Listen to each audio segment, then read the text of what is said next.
Yeah, Tom Cade. I've been an obstetrician for 10 years now and a registrar for 7 before that. Previously I've worked in the public hospital in the academic space, but I'm purely in private practice here at Epworth now.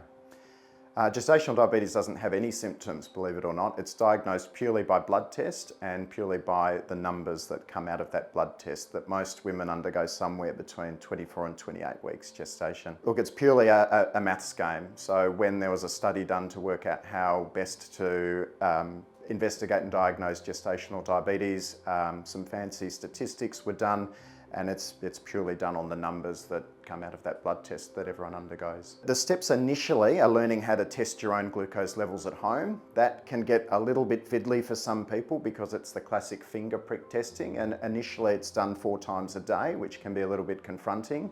So step 1 would be learning how to do that. Some practices may do that in-house with their midwives and nurses. Some people may refer on to a diabetes educator. And steps after that really depend on the levels. So sometimes a dietitian's involved to do a bit of a deep dive into what people are eating. Sometimes if insulin's required, an endocrinologist might be involved. But step 1 is learning how to test your sugars at home.